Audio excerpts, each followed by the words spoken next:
Welcome to True Crime Cases Today.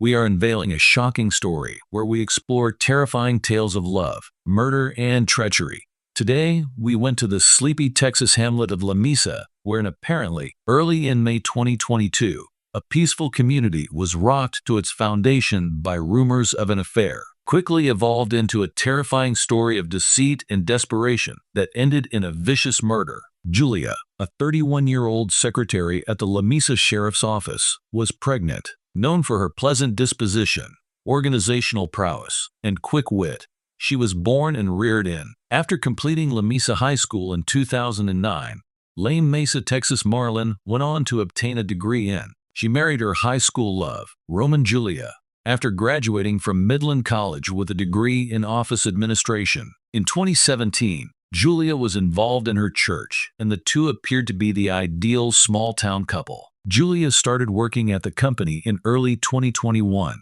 because she loves baking and frequently brings homemade delicacies to work. She met Elliot, a dynamic and well-respected leader in the Elliot 45 was well known in the community for his charisma and interpersonal skills, which had won him several re-elections at first.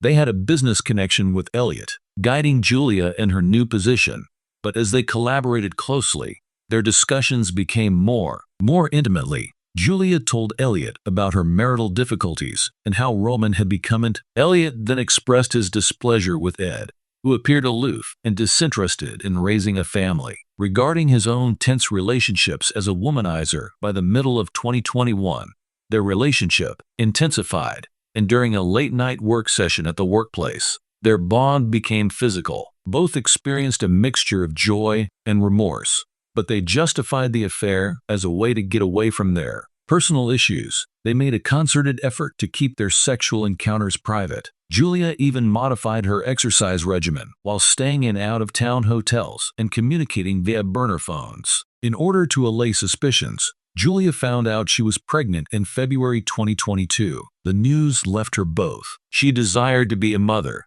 and was both happy and afraid, but she had no way of knowing if the father was. She first attempted to conceal her pregnancy since she was unsure whether Roman or Elliot would be there. When she eventually told Elliot, she was dressed loosely and steered clear of discussions about her future. In a hurry, he advised her to conceal the baby's paternity in the weeks before. Julia's mood fluctuated till her death, and her close friends observed that she varied between times of worry and excitement for the baby.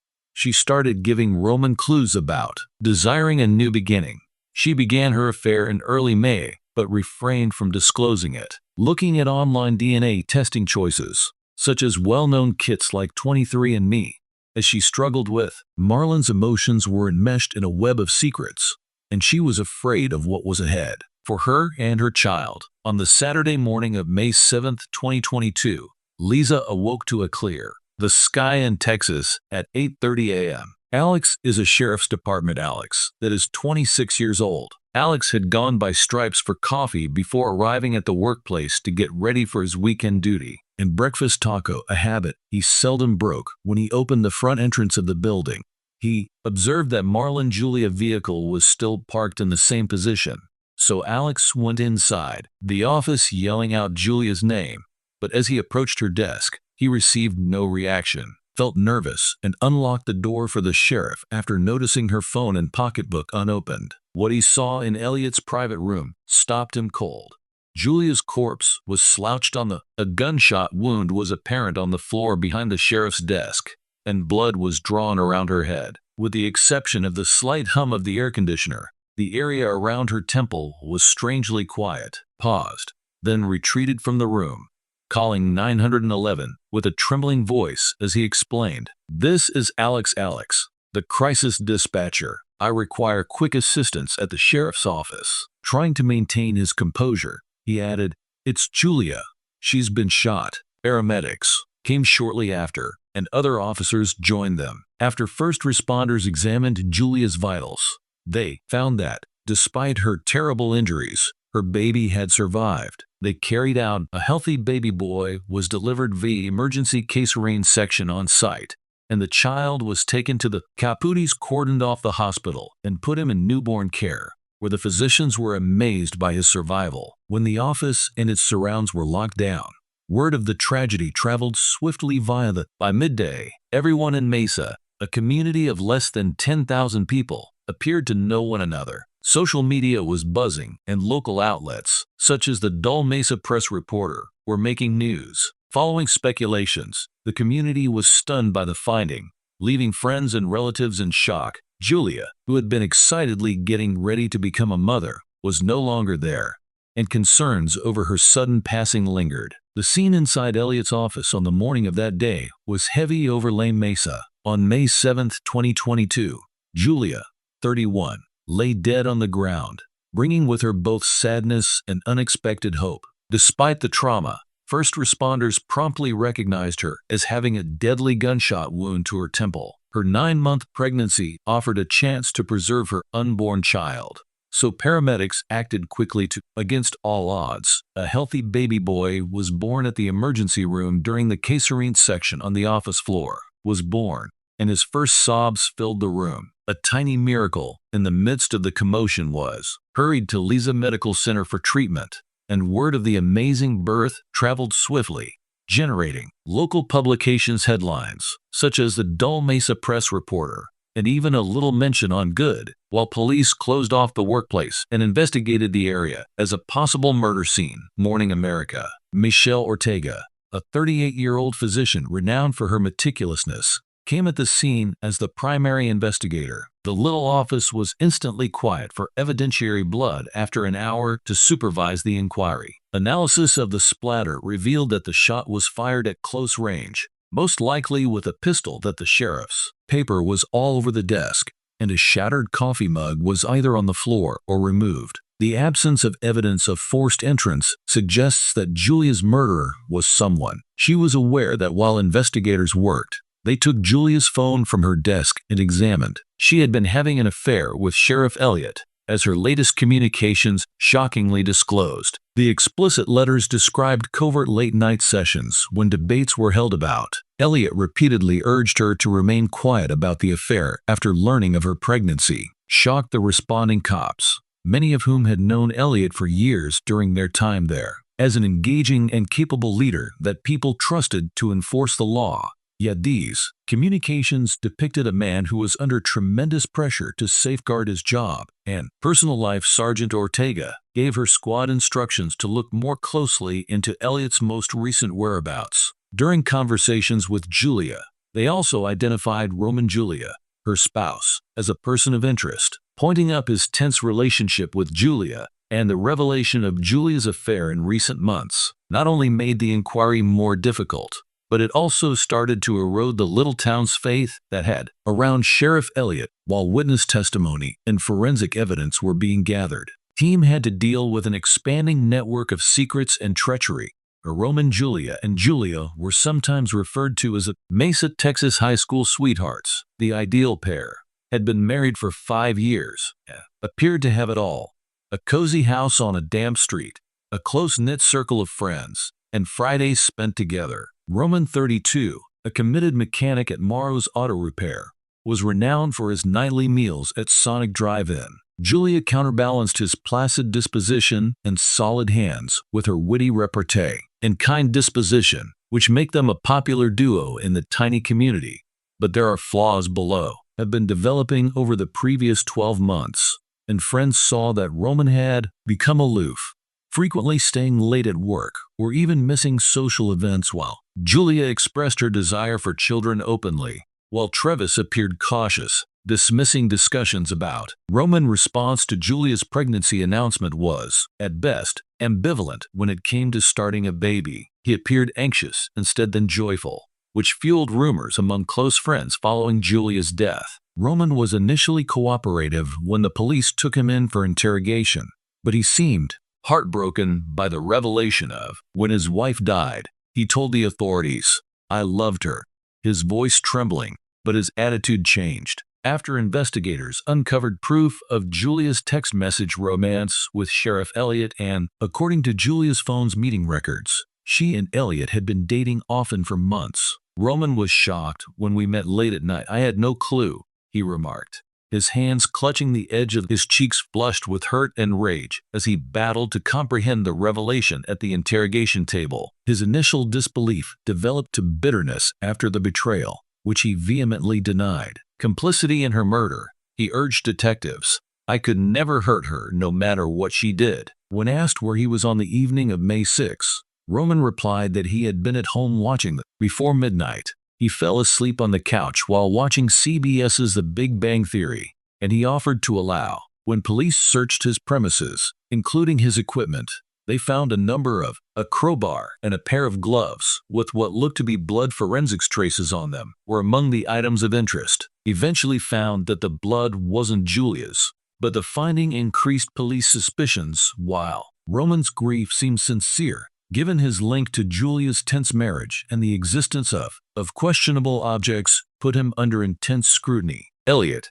45, was a well-respected figure in La Mesa, Texas, yet his private life was the focus of persistent rumors that Elliot was the kind of leader that could captivate others with his charisma and ability to settle conflicts. But in private, he had an even worse reputation. Rumors circulated the village that Elliot has a habit of luring married women into affairs by utilizing his position of authority. According to certain reports, he even paid at least 2 women to end their pregnancies in order to maintain his, as it turned out, escapade secret. Julia was one of several women Sheriff Elliot had been. When Elliot was first hauled in by the police to be questioned, he first minimized he described our connection as a fling and claimed, Julia and I were nothing, shrugging in an attempt to keep his cool. She understood that Elliot was only sometimes doing quickies, outlined how their affair started out quietly enough with late-night makeout sessions over time. Such discussions had evolved into covert rendezvous for hotel sex. According to the sheriff's office, he said that their relationship was merely outside of town, including the budget and off Highway 87, was entirely physical and consenting, asserting that Marley Newley had no plans to change his life.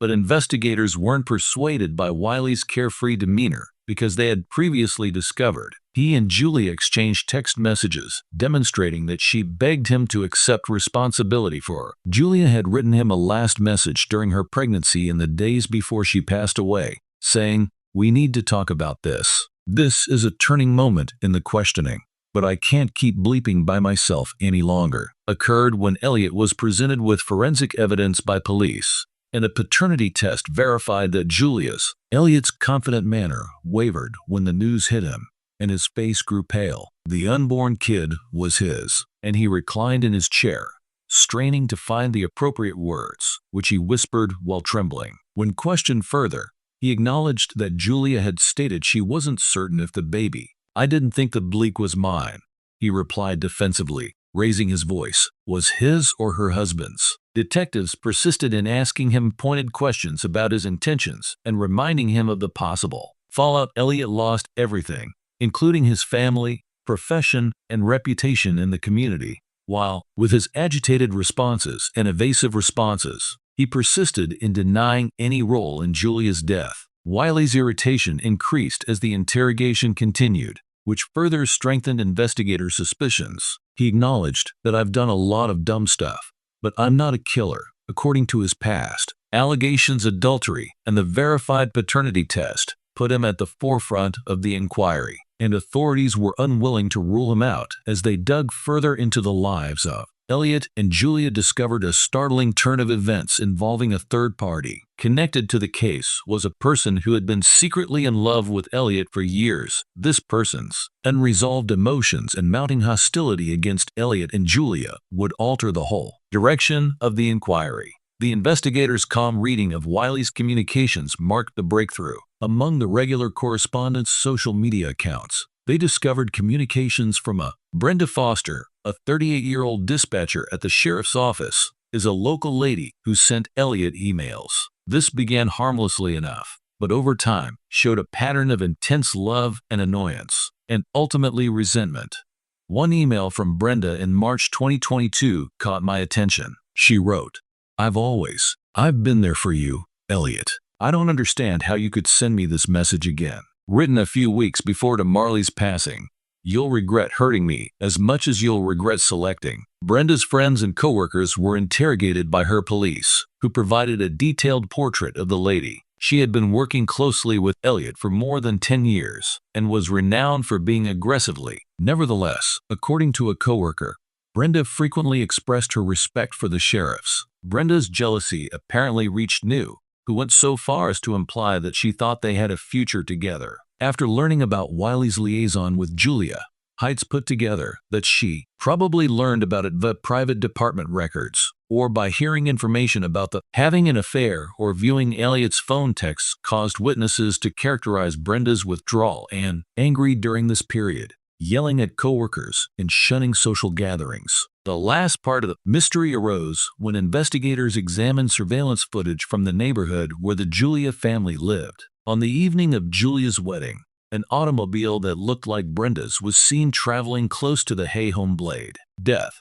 A search order for Brenda's vehicle turned up a hair strand and fibers that matched those discovered it. Detectives now think that this discovery at the crime site prevented the entire inquiry. When Brenda learned of Elliot's infidelity, her long simmering animosity toward him may have encouraged her to target Marley, since evidence indicated that Brenda saw Julia as a competitor and accused her of creating a rift between herself and Elliot, which led to the opening of a new line of investigation compelling investigators to reconsider their presumptions. Forensics team started putting in extra hours to establish Brenda's involvement in the crime, as police were ready for what could be a significant shift in the case as investigators learned more about Brenda Foster's history. And further startling aspect of her relationship with Elliot was that she wasn't only a secret admirer, but one of the several married ladies Elliot had wooed 5 years prior. Brenda was married to Tom Foster at the time, and they worked late shifts at the sheriff's office. According to court documents, Brenda had an affair with a truck driver, and they had 2 small children together. When Tom found out about Elliot's adultery, he filed for divorce, which caused her marriage to fall apart. Brenda's actions during the custody dispute in 2019 sparked suspicions that she had a history of fighting, of rage, frequently sending her ex-husband angry letters and texts. And eventually the court gave Tom complete custody of their kids in response to Brenda's erratic behavior toward acquaintances and coworkers. Observed a change in Brenda following the divorce. She started to become more reclusive and obsessed with Elliot, who, in spite of her public attempts to appear unconcerned, had by that point moved on to other relationships. She was still fixated on him losing her family, as evidenced by her private emails and journal writings, just made her more emotionally reliant on Elliot. Even if their romance ended when the police, they looked through Brenda's house and electronics and found unsettling proof proved that Brenda had established contact with Julia through text messages and social media posts. After discovering about Julia's involvement with Elliot, there were many covert threats made against her. Brenda posted some really frightening things on a private Facebook group. Some people don't deserve to have children, while others don't deserve happy endings. According to a coworker, witnesses also came forward to denounce Brenda's growing anger. Listening to Brenda remark that the lady is unaware of what would happen to her when Julia becomes pregnant became known to the public.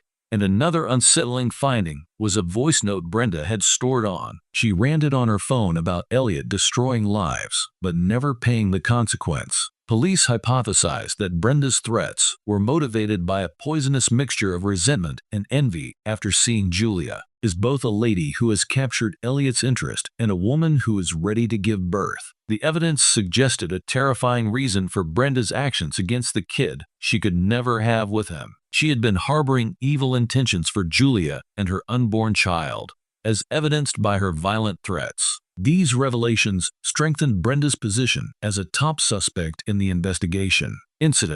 Authorities found startling evidence as the inquiry progressed that pointed straight. Elliot's motivation for killing Julia was desperation. News of his romance with Julia and the prospect of being re-elected in a few months thought her newborn kid posed a danger to his career and his well-planned. Elliot, who was well known for his charm and good old boy persona, had avoided suspicions of previous transgressions, but this scandal was uncontrollable. It reached a breaking point one calm evening. Witnesses and office surveillance footage show that Elliot and Julia got into a heated argument in May 2022. During a dispute at his office, Julia, who was clearly upset, insisted that Elliot recognize their affair and said that if he didn't come forward, she was ready to come clean. Investigators later hypothesized that Elliot was terrified by this ultimatum because he thought he may lose everything. In a moment of wrath, Wiley's resolve to risk his freedom and reputation took a fatal turn. In terror, Elliot reached for his service pistol and fired a close-range shot at Marlon during the fatal confrontation, left him gazing at an impromptu killing, and he promptly started to hide his traces too. To allay suspicions, Elliot devised a scheme to frame Roman, Julia's husband, during the night. He planted evidence that implicated Roman, such as 2 blubs that were smeared with Julia's. His scheme first appeared to be infallible, with blood and a wrench, which he said was the murder weapon. In his capacity as Sheriff Elliot, he oversaw crucial elements of the inquiry, guaranteeing that the manufactured evidence would surface. But his tale started to show flaws. According to forensic specialists, concluded that Julia was wounded by a pistol, not a wrench, as evidenced by security film. Elliot's odd behavior near the toast on the night of the murder was also seen by his coworkers. His inconsistent actions throughout the inquiry,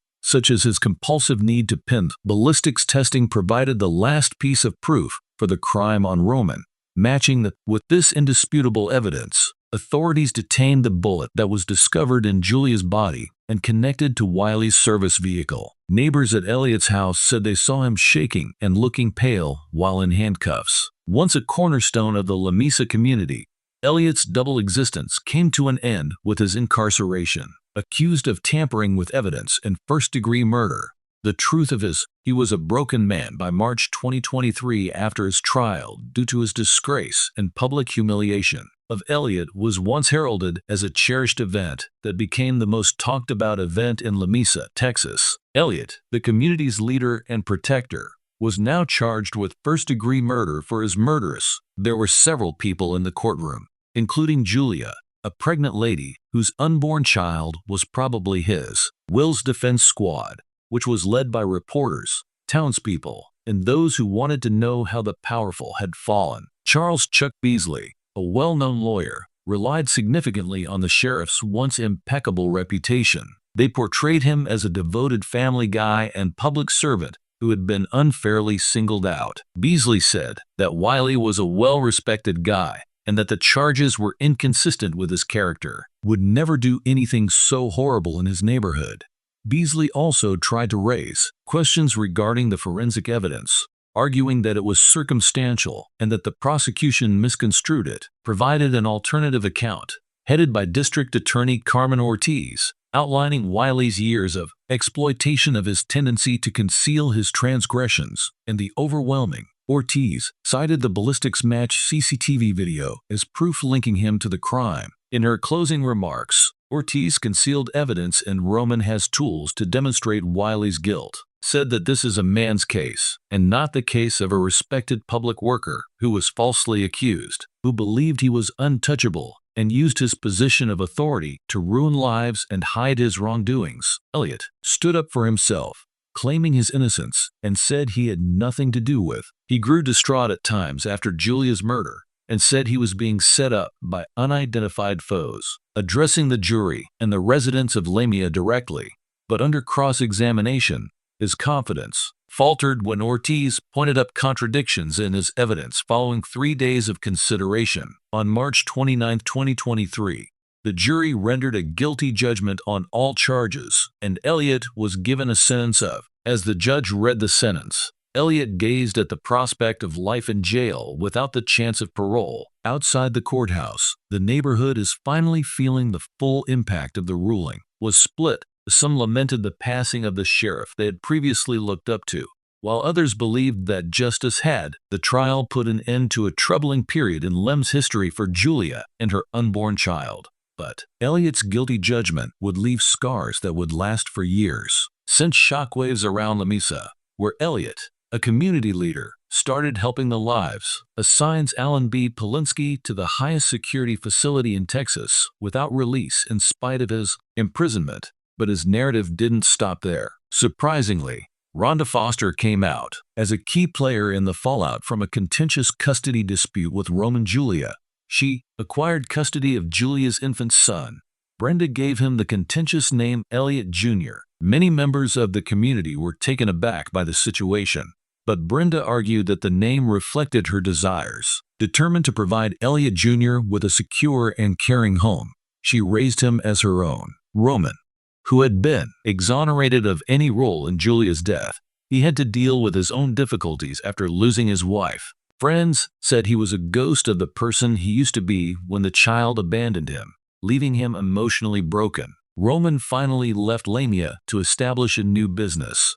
Although he stayed mostly hidden from the public, according to court documents, he tried to get back in touch with his son by visiting him. But these, according to reports, Brenda resisted the efforts, and in a startling turn of events, she wed Elliot. Later that year, at a jail ceremony, the decision caused residents to be incredulous and outraged, believed that it betrayed Julia's memory, but others hypothesized that Brenda's sorrow and complex feelings might have caused her to make the drastic decision Elliot and Brenda upheld. Via correspondence, phone conversations, and sometimes monitored visits, the tale of the terrible death of Julia and the controversy surrounding Sheriff Elliot served as a warning story for the village of Lamia.